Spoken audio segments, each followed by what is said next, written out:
اعوذ باللہ من الشیطان الرجیم بسم اللہ الرحمن الرحیم ان اللہ وملائکتہ یصلون علی النبی یا ایہا الذین آمنوا صلوا علیہ وسلموا تسلیما اللہم صلی علی سیدنا شفیعنا حبیبنا مولانا محمد وبارک وسلم تسلیما کثیرا کثیرا۔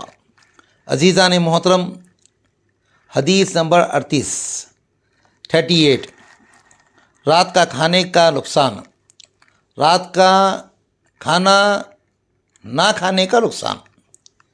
ترک العشاء محرمۃ، رات میں بھوکا سونا کمزور کرتا ہے۔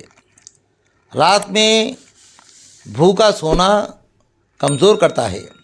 اللہ کے نبی رسول پاک علیہ السلام فرماتے ہیں کہ جو بندے مومن رات میں بھوکا سوتا ہے وہ کمزور ہوتا ہے۔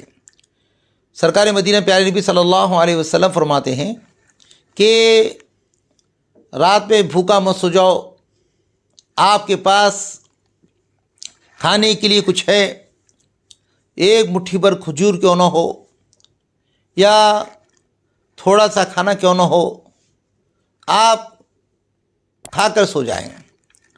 اور بتائے کہ سونے کے آداب بھی بتایا گیا ہے۔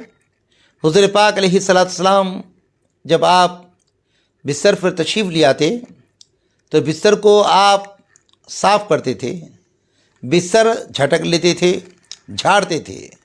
ایسا نہ ہو کوئی چیز اس میں تکلیف ہو، اگر آپ بستر کو نہ جھاڑے، ویسا ہی بچھا لے، ویسے ہی سو جائے، ہو سکتا ہے کہ کوئی چیز آپ کو تکلیف دے گی۔ اسی لیے ہمیں چاہیے کہ ہم اور آپ بستر کو صاف کر لیں۔ اور دوسرا یہ کہ سرمے دانی ساتھ رکھے۔ آپ جب رات میں سو جائیں سرما لگا کر سو جائیں، اس سے بہت زیادہ فائدہ ہے۔ آپ کو محسوس ہوگا کہ آپ کو نیند بھی اچھی آئے گی۔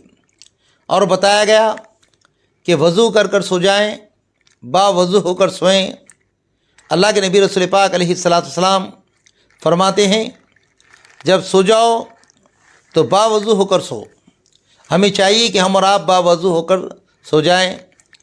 اور فرمایا کہ مسواک کر کر سوئیں، اس لیے کہ مسواک سے منہ کی گندگی دور ہوتی ہے۔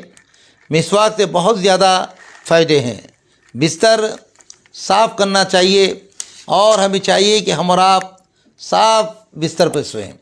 اور یہ بھی حکم دیا گیا کہ بستر ایک دم آرام نہ ہو، اس میں کچھ سختی ہو تاکہ ہمیں نماز فجر کے لیے اٹھ جائیں۔ عزیزان محترم، ہمیں چاہیے کہ ہم اور آپ ضرور بضرور جب ہم سو جائیں تو رات میں کچھ نہ کچھ کھا کر ہم سو جائیں، اسی لیے کہ رسول پاک علیہ السلام ارشاد فرماتے ہیں رات میں بھوکا سونا کمزور کرتا ہے۔ ہمیں چاہیے کہ ہم آقائے نامدار سرکار مدینہ پیارے نبی صلی اللہ علیہ وسلم نے جو ہم کو احادیث بتائے ہیں ہم اس پر عمل کریں، ضرور بضرور ہم کھائیں۔ اکثر یہ ہوتا ہے جب بھوک لگتی ہے تو رات کے وقت لوگ کھانا نہیں کھاتے، چائے پی لیتے ہیں۔ اسی لیے ہمیں چاہیے کہ ہم، کیونکہ چائے سے بھوک مٹ جاتی ہے، کھا لیں، کچھ کھانے کے بعد چائے پی لیں یا کم از کم دودھ پی لیں۔ اور آقائے نامدار سرکار مدینہ پیارے نبی صلی اللہ علیہ وسلم فرماتے ہیں کہ رات میں بھوکا سونا کمزور کرتا ہے۔ اور طبی اعتبار سے بھی بتایا گیا ہے یہ کہ بھوکے سو جائیں کمزور ہوتے ہیں، اور بھوکے سونے سے بھوکے سونے سے یہ بھی بتایا گیا ہے کہ کمزوری ظاہر ہوتی ہے۔ اللہ تبارک و تعالیٰ سے دعا ہے کہ ہم تمام کو اللہ کے نبی رسول پاک علیہ السلام کے احادیث پر ہم تمام کو اللہ تبارک و تعالیٰ عمل کرنے کی توفیق عطا فرما۔ عزیزان محترم، ابھی تک الحمدللہ 38 احادیث الحمدللہ ہو چکے ہیں۔ انشاءاللہ تعالیٰ اور 2 احادیث ہے، جلد سے جلد انشاءاللہ تعالیٰ وہ بھی آپ حضرات کے سامنے اس کا بھی تذکرہ اور وہ بھی احادیث سنایا جائے گا۔